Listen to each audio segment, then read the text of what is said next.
और सबसे बड़ी न्यूज़ आज सुबह सुबह आई जब हम ऑफिस आ रहे थे। देखिए, कल हम एक बात कर रहे थे कि अब ट्रंप ने कनाडा पे टैरिफ लगाया तो कहीं ना कहीं एक रिस्क वापस हो रहा है ट्रंप टैरिफ का। और इसको सिर्फ एक सेक्टर के साथ ना जोड़कर देखें, एक कहीं ना कहीं वो वापस एक जरिया ढूंढ रहे हैं टैरिफ लगाने के लिए।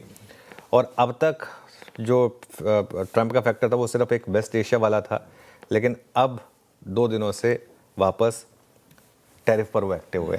और कल सुबह सुबह उन्होंने कनाडा पर टैरिफ लगाने की धमकी दी थी। आज सुबह सुबह उन्होंने एक जेनरिक फार्मा पर एक मूव लगा दिया, ठीक है ना।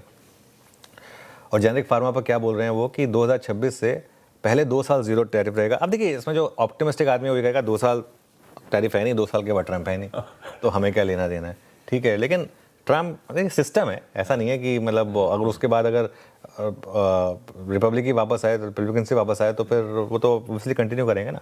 तो अब यहाँ पे देखिए 2 साल मेरा मानना ये है कि 2 साल चर्चा होगी कि टैरिफ सेटल होंगे नीचे 100% और 200% पर नहीं लगेंगे। जैसे बाकी सब टैरिफ हुए हैं वैसे ही ये थोड़े से नीचे सेटल होंगे। आज सुबह मैं 1-2 ब्रोकरेज नोट्स पढ़ रहा था, वो 15 से 20% के टैरिफ की बात कर रहे थे, ठीक है।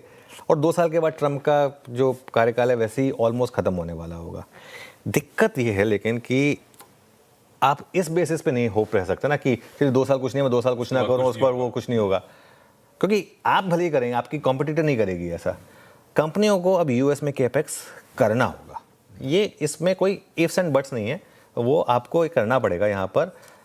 अब दिक्कत ये है कि कई कंपनियां हैं जिनके वहाँ ऑलरेडी यूएस में प्लांट्स हैं, लेकिन वहाँ से अब ऑब्वियसली उतनी दवाइयाँ थोड़ा बनती होंगी, वो एक प्रेजेंस है, लेकिन वहाँ पर आपको और इन्वेस्ट करना पड़ेगा।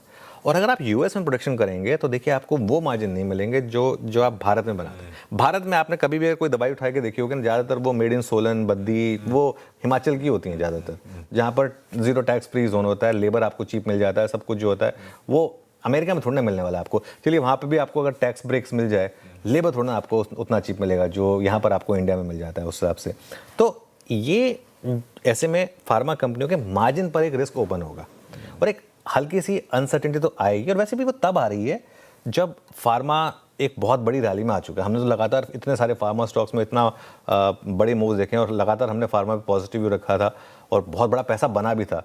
अब ये थोड़ा पता था कि एकदम से ये इस तरह से मूव आ जाएगा, ठीक है। तो ऐसे में एक रिस्क जरूर ओपन हुआ है, लेकिन ना ये कहना बहुत जल्दबाजी हुआ कि इससे फार्मा की रैली खत्म हो जाएगी।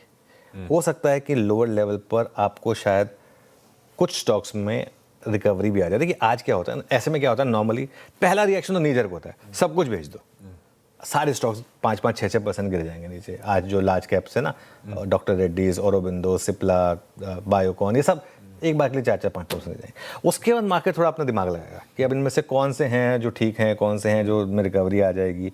तो लेकिन एक सेक्टर जो थोड़ा सा बहुत ज़्यादा चल चुका था, थोड़ा सा एक प्रॉफिट बुकिंग के लिए ट्रिगर चाहिए था, वो आ गया।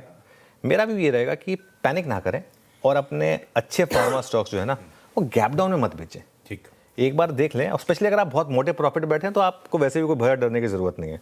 आप थोड़ा सा देख सकते हैं, समझ सकते हैं। और कुछ चुनिंदा फार्मा कंपनियां हैं जिनको इनसे शायद थोड़ा सा फ़ायदा भी हो जाए। एक्चुअली 1-2 कंपनियां जिनको मैं बिग स्टॉक्स में डिस्कस करूँगा, लेकिन अब जैसे ऑरोबिंदो फार्मा है, ऑरोबिंदो फार्मा की यूएस में ऑलरेडी मैन्युफैक्चरिंग है, लेकिन सबसे बड़ी जेनरिक प्लेयर्स में से भी एक है, ठीक है। तो इम्पैक्ट आएगा।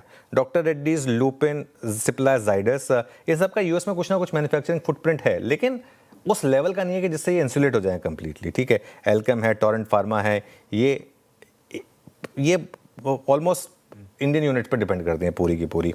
बायोकॉन में भी अब थोड़ा सा कोशिश कर रहे हैं क्योंकि बायोसिमिलर्स पर भी आ रहा है टैरिफ, तो ये भी एक इम्पैक्ट है। साइनोरस फार्मा एक कंपनी है जो सिंध से आवाज़ पर 1-2 बार डिस्कस भी हुई है, जहाँ पर उनकी काफ़ी एक्चुअली लोकल मैन्युफैक्चरिंग है, उसका थोड़ा उनको फ़ायदा मिल सकता है। लेकिन ये आज सुबह की सबसे बड़ी खबर थी, इसके लिए सबसे पहले इसको अपफ्रंट डिस्कस करना ज़रूरी था।